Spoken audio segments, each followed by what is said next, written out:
Thank you for listening to the History of the Papacy. I am your host, Steve. You can find out about show notes, how to contact me, sign up for our mailing list, and how to support the History of the Papacy along with the Parthenon Podcast Network by going over to our website, a2zhistorypage.com. Speaking of supporting the show, Patreon is a great way to do that. We're at patreon.com/history of the papacy. There are 4 tiers: Alexandria, Antioch, Constantinople, and Rome, each representing one of the traditional patriarchates of Christianity. The biggest benefit for you is you will be commemorated on the History of the Papacy diptychs, but you'll also get bonus content, bonus audio and video content, Pope coin, monthly book drawings, and early content, which is also ad-free. Sign up early so that your name is higher up on the list. Little History of the Papacy diptychs fun fact for you. St. Gregory of Nazianzus was Archbishop of Constantinople during the Second Ecumenical Council. He's a saint, of course, but so was his mom, brother, and sister. You wonder, did they have any fighting around the table? What did Dad have to say? I don't know. Now let us commemorate the Patreon patrons on the History of the Papacy diptychs. We have Roberto, Joran, William B., Brian, Jeffrey, Christina, John, Sarah, and William H. at the Alexandria level. We have Doppel, Paul, Justin, Lana, and John, all of whom are magnificent at the Constantinople level. And reaching that ultimate power and prestige, that of the See of Rome, we have Peter the Great, Leonard the Great, and Alex the Great.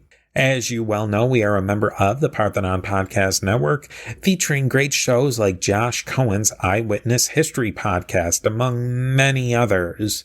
Now for today, I am joined once again by Garry Steven of the History in the Bible podcast as we continue down memory lane discussing our favorite moments of the Old Testament. Today we recall about the family of the Patriarch Jacob. Jacob, sometimes known as Israel, may have been the patriarch of a nation, but like most of us, he wasn't always able to control his kids. With that, here is the next piece of the mosaic of the history of the popes of Rome and Christian Church.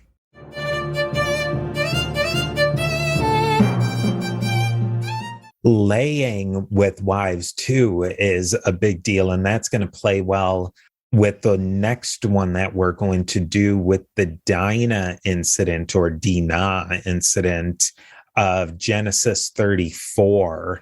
This is a long one, a fairly long passage. I mean, it's not super long, but I think if we take it up by chunks, there's some really interesting things that I have not even fully figured out in my mind of how I think they play out. So I think this will be an interesting one to talk about.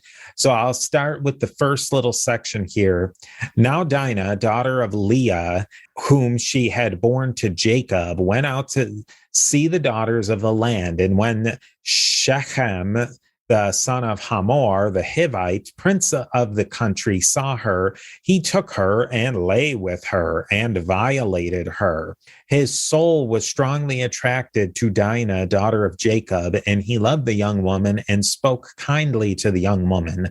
So Shechem spoke to his father Hamor, saying, "Get me this young woman as a wife." There's a little bit of controversy. Who are the Hivites? Were they a subject people? Were they people running in parallel? Jacob, of course, is Israel, whose 12 sons and 2 grandsons go run off and become the people of Israel. So he's the big man there.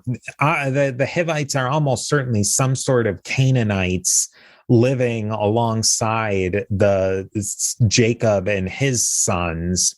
Now, the question that I've seen a lot is, what is violation in here? The NIV translates it as rape, but violation is kind of complicated in this context because it was 100% a violation of Dinah, but it depends on how you look at it. Was this two wacky kids who fell for each other, as wacky kids are wont to do? And Shechem he's sitting there minding the sheep, which is boring, and sees Dinah and two wacky kids do what they're going to do, and they have romantic relations of their own accord. It's not an arranged situation.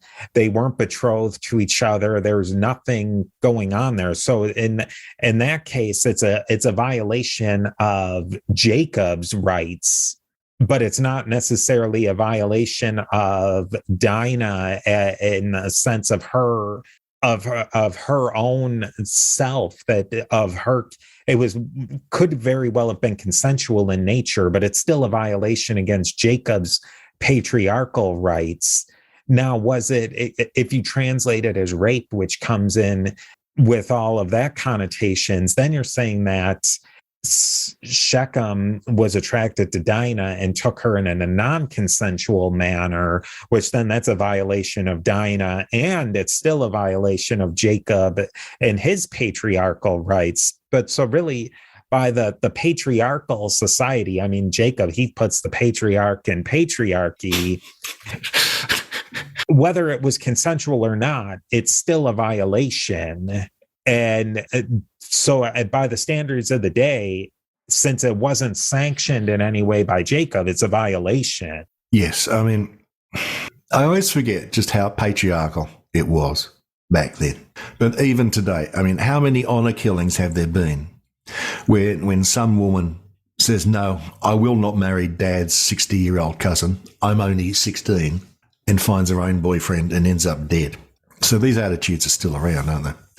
But just before we go on, I've got the Jewish Publication Society translation. Oh, that'd be interesting to hear. And it says that the expression it uses, and he took her and lay with her by force. And now a word from our sponsors. Oh, so they go with force. And I would be interested. Yeah. I think that one phrase, it's not even a whole sentence, how that is translated through the Masoretic text versus the Septuagint versus coming down the line. And I think there's a lot that could be unpacked from that. Yeah. Now, the next little bit is, and Jacob heard that he had defiled Dinah, his daughter. Now, his sons were with his livestock in the field, so Jacob held his peace until they came. Then Hamor, the father of Shechem, went out to Jacob to speak with him. And the sons of Jacob came in from the field when they heard it. And the men were grieved and very angry because he had done such a disgraceful thing to Israel by lying with Jacob's daughter, a thing which ought not be done. But Hamor spoke with them, saying, the soul of my son Shechem longs for your daughter. Please give her to him as a wife and make marriages with us. Give us your daughters to us and take our daughters to yourself. So you shall dwell with us, and the land shall be before you. Dwell in and trade in it and acquire possessions for yourself in it, unquote. This section kind of makes me think that maybe the wacky kid explanation makes sense. But no matter what, Shechem's dad, Hamor, knows what Shechem did one way or the other, whether it's consensual or not, or forceful. He knows he made a big mistake that was not kosher for the society, and he's willing to make it right. Well, yeah, Shechem's dad is trying to do the honorable thing, isn't he? Yeah, he's 100% trying to make it right with Jacob. And if we look at the next little section here, then Shechem said to her father and brothers, Jacob, let me find favor in your eyes, and whatever you say to me, I will give. Ask me ever so much dowry and gift, and give according to what you say to me, but give me the young woman as a wife. So he's basically saying, I'll do anything, absolutely anything, and I'll make this right. So either he's super guilty because it was forceful, he's super guilty because his son Shechem screwed up royally and gigantically in some fashion, whether, and we can debate whether it was consensual or not, but clearly by the day he screwed something up. But by the standards of the day, Hamor is bending over backwards to solve it. So then at the next little section, but the sons of Jacob answered Shechem and Hamor his father and spoke deceitfully because he had defiled Dinah their sister. And they said to them, we cannot do this thing to give our sister to one who is uncircumcised, for that would be a reproach to us. But on this condition, we will consent to you if you will become as we are. If every male of you is circumcised, then we will give our daughters to you, and we will take your daughters to us, and we will dwell with you, and we will become one people. But if you will not heed us and be circumcised, then we will take our daughters and be gone. And their words pleased Hamor and Shechem, Hamor's son. So the young man did not delay to do the thing, because he delighted in Jacob's daughter. He was more honorable than the household of his father.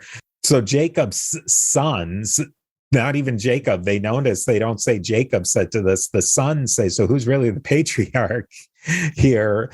Okay, we'll agree to all of that. Plus, you have to get circumcised. And apparently Hamor doesn't even quibble with that little piece of added detail to the contract. They're willing to be circumcised. Yeah, that's I mean, the more the story goes on, the more the Hamor, if you will. Yeah, it's a big ask. Yeah, the more, the better Hamor comes out of it, isn't it?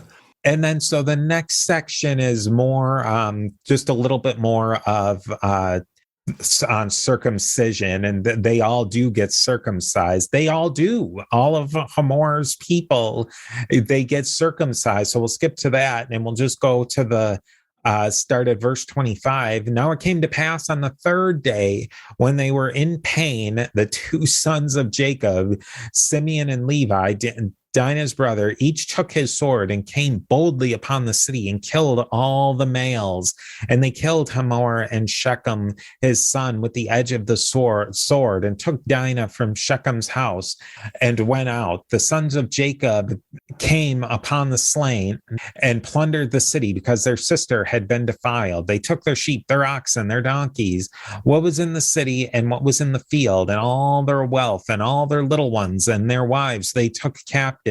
They plundered even all that was in the houses. Then Jacob said to Simeon and Levi, you have troubled me by making me obnoxious among the inhabitants of the land, among the Canaanites and the Perizzites. And since I am few in number, they will gather themselves together against me and kill me. I shall be destroyed, my house and I. But they said, should he treat our sister like a harlot? Woo! Well, there's an overreaction, if ever there was one. The Hivites do every single thing that they said they would do. That was the agreement. And then Simeon and Levi still come, apparently after they've been circumcised, and they're taking it easy for a couple of days, and then come and kill all of them. Jacob's mad about it. Jacob not only has been disgraced with what happened with Dinah and Shechem, then his sons go and disgrace him by not following the agreement he made. Yeah. I mean, I don't know what we're supposed to make of that story. What kind of patriarchy is Jacob running around here?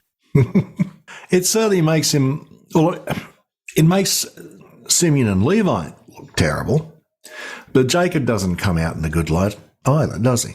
I mean, he let it happen. His sons have gone feral. So then Dinah's still in trouble because at that point she's been defiled. Yeah. So she's open to all sorts of whoever knows. Now that Simeon and Levi have gone rogue, anything is up on the block for what they could do to her. Yeah.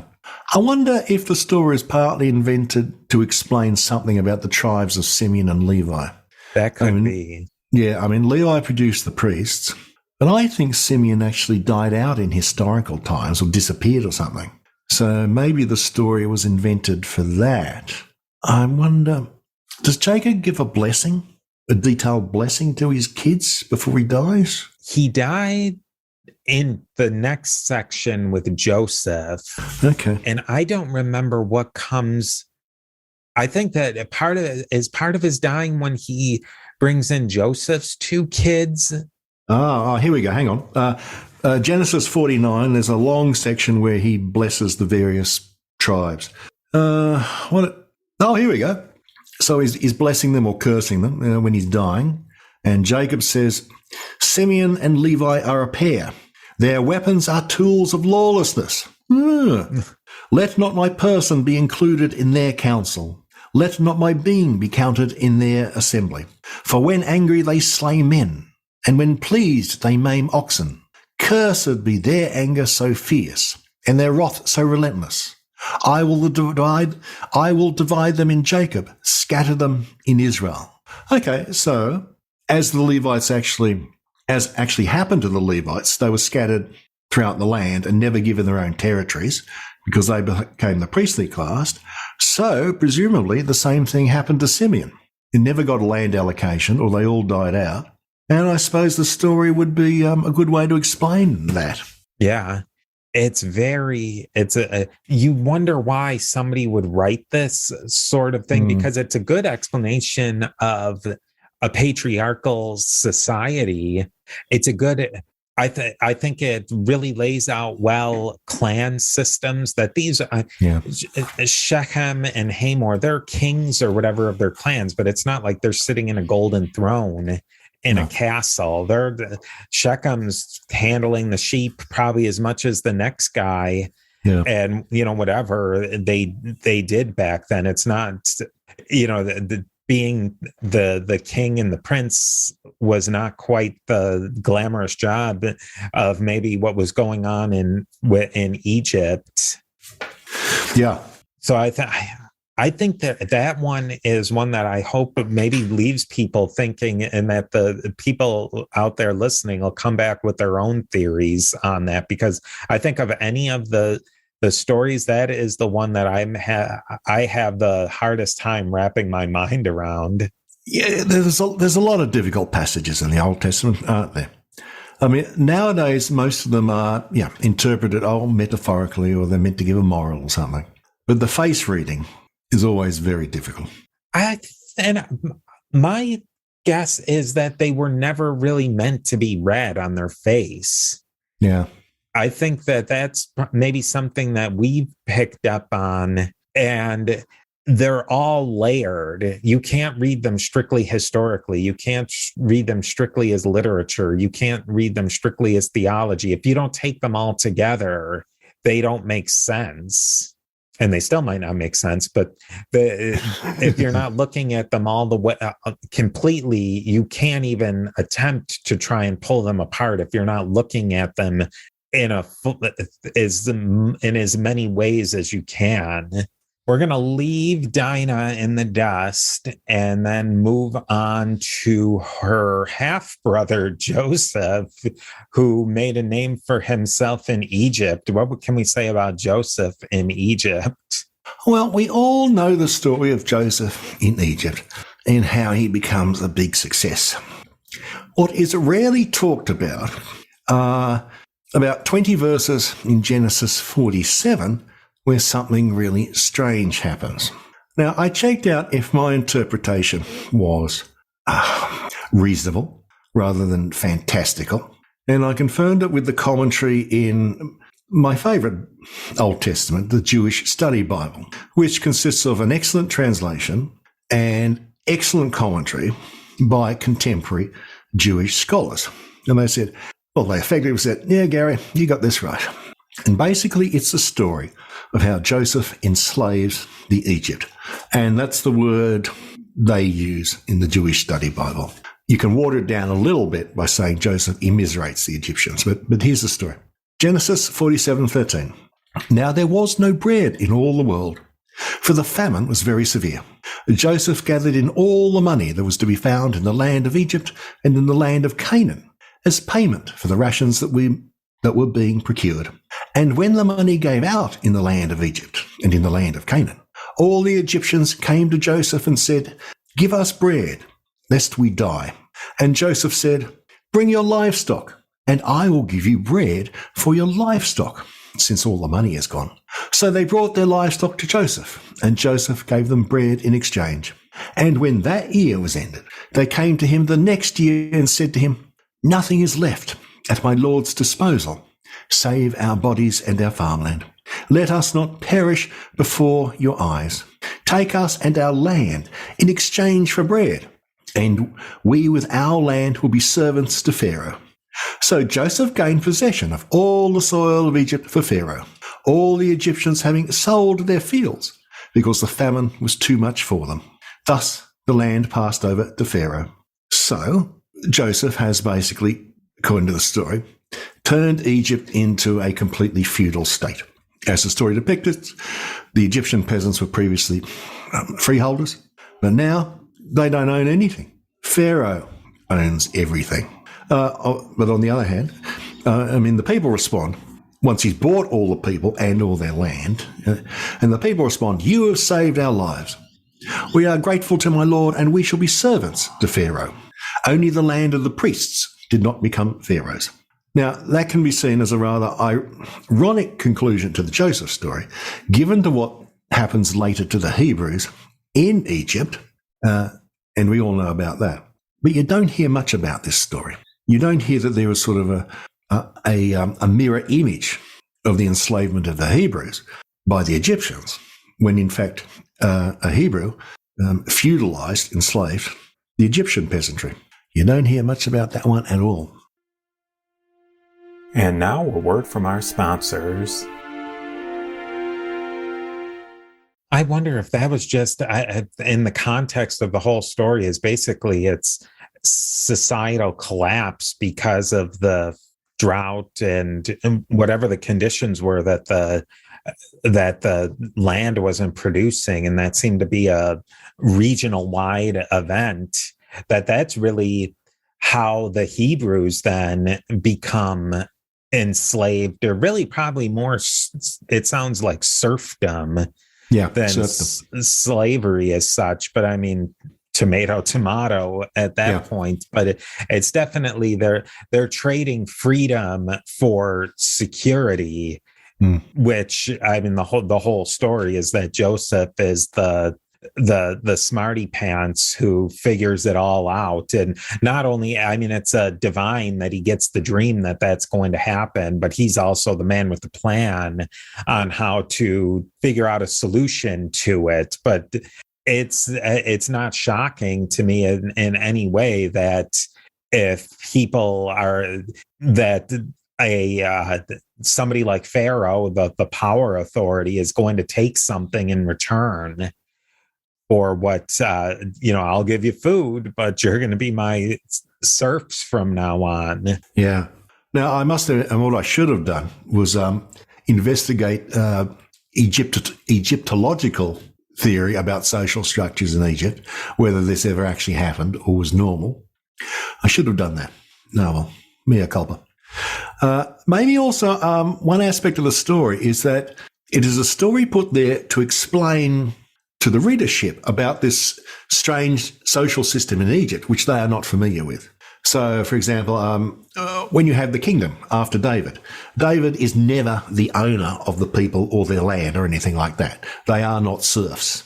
There is forced conscription, but they're definitely not serfs. And maybe the Egyptians, at least some point in their history, did have this feudal system, which the Hebrews found very weird. So they invented this story to explain it. That's one possibility.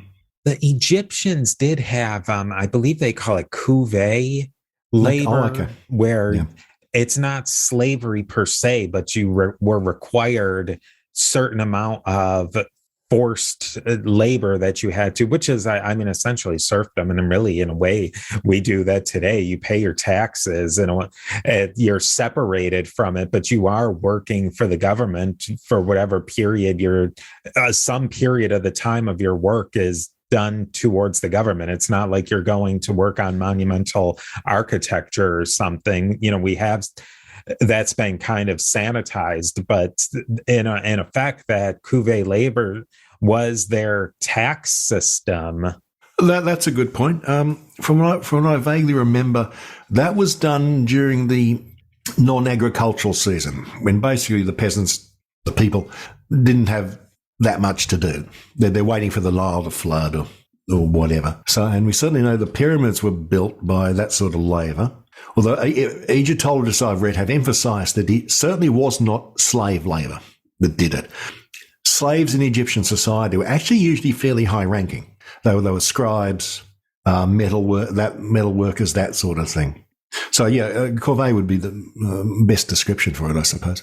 In a lot of ways, from what I understand, those laborers, it was almost there was a level of pride to it that they were building pyramids and doing monumental architecture, almost like a conscription service where, I mean, in essence, if you're conscripted into an army during World War II, you're being turned into a slave for that period. And I don't think, I'm sure there was people who were not happy about it, but there were also people who were proud of what they did in their conscription. Yeah, it's an honor. So I think that there's definitely that passage gives some more texture to Joseph for sure, and the whole situation. And leading into Joseph, I had just one little bit about Joseph surprised me. And it was really, it all comes to the head in the burial of Joseph, and Joseph said to his brethren, the tribes of Israel, Dinah's brothers, as we've come to know and love, I'm dying, but God will surely visit you and bring you out of this land and to the land of which he swore to Abraham, to Isaac, to Jacob. Then Joseph took an oath from the children of Israel, saying, God will surely visit you and shall carry up my bones from here. So Joseph died, being 100, and he was put in a coffin in Egypt. And I believe they had a thing where he was embalmed in an Egyptian style too, or at least you kind of get the sense of that. And we're done with Genesis. That's the last section of Genesis. Joseph's thoroughly Egyptian. And not only that, his two sons, Ephraim and Manasseh, I believe, they're half Egyptian. His two kids, Joseph doesn't become one of the tribes of Israel, but his two sons, who are half Egyptian, of the Egyptian priestly caste, become one of the two of the 12 tribes of Israel. And we pretty much leave off Genesis that there's a combining of these two societies, Egypt and Israel, and we're all going to live all happily ever after. And then we read Exodus 1, the night you flip the page, and it's Israel suffering in Egypt. And I mean, I think everybody's pretty aware of that part of the story, but I think most scholars will say that if you take the calculations and the square roots and you figure it out, it's in the 300-ish years later that it's supposed to be set from the death of Joseph. Although I have seen some people estimate that it could have only been maybe 50 years, but I think that it probably was more time, but you leave it from everybody's getting along at the end of Genesis, and then at the very first page of Exodus, the Hebrews are in the worst bondage you've ever heard of, which really speaks to what maybe that is miseration of Egypt by Joseph is coming up with. Yeah. And then really, if say it was 300 years, that's a drop in the bucket time-wise. things had gone to pot in the 300 years, and everybody is in some way into serfdom. Maybe these foreigners couldn't get out of it, or for a gazillion reasons, the foreigners still had the pressure on them, and the Egyptians were starting to come out of it. I mean, who knows? And I think demographically you could see too that if a lot of the big push of that whole part of Exodus is that the Israelites were fruitful and they multiplied in Egypt. So maybe things weren't so bad initially, and they became a major portion of the population, and they were successful. They set up farms, or they had lots of flocks and sheep. And our old pal Gil Kedron talks about the pastoralist versus the agriculturalist problem, but there's a lot of problem of that in Exodus. But for whatever reason, they didn't entirely become Egyptian. They kept some vestige of their religion, of their culture. And so we start to see an othering of the Hebrews if times start to turn tough again a couple of hundred years later. Yes. I mean, one modern theory of the origin of the Israelites is that they are Canaanites, full stop. But the tribe of Levi were Egyptian in origin and emigrated from Egypt, which is why they are special in Israel's history. No lands, priests, and so if that's true, then this would be the tribe of Levi creating this myth of the origin story. But that's a side note. As you can see in the past, where it wasn't a nation and a people per se, like the way we would perceive it, it was very easy for two groups to combine and one retain elements of that culture, or creating these mythologies and shared stories that explain, like, how did this happen? And it's very common also for a warrior caste to lay themselves on top of subjugated people, and that can happen a million different ways too. But they create stories to explain all of that. I mean, the groupings of the tribes of Israel, they seem to be very loose in a lot of ways. I mean, the book of Judges, with the various judges from different tribes, sort of indicates that. And even when after the death of Solomon, the whole federation basically disintegrates into northern tribes versus southern tribes. So you wonder how close they actually were, or maybe how fractious they were, or maybe they were imperfectly melded different groups. The gist that I really get out of Genesis is that early Genesis 1, that's really the very, very foundational story. But this is, as we move on into Genesis and then that first part of Exodus, and really most of Exodus, we're getting the real foundation story that they want to create. And you can call it a myth, but I mean, what is myth really? It's history mixed with the story, the narrative. And that's what I think we're getting there through a lot of different genres that have churned through a lot of different hands. And this is the story that they want to put forward to speak to themselves. I think we've done a pretty good job of showing some different looks at least some moments that off the top of our head, of at least, of the Old Testament. I think these are 7-8 really interesting stories that people should go crack their Bible and read a little bit more, because they're usually little known stories. You don't see these talked about in Sunday school that much. And if you have stories out there, I'd really be interested to hear what people, if there's other parts of the Bible, because we've really just barely scratched the surface. We didn't go, for the most part, we didn't even venture much beyond Genesis. So if people have more stories, and if you like these episodes, I'm sure we could scramble up a couple more of our top moments. Yes, I can think of several right off the top of my head. So that's what we have for today. Thank you for joining us. Thank you for joining me as always, Garry. It was a hoot, and we will talk to you next time. And it's toodles from me.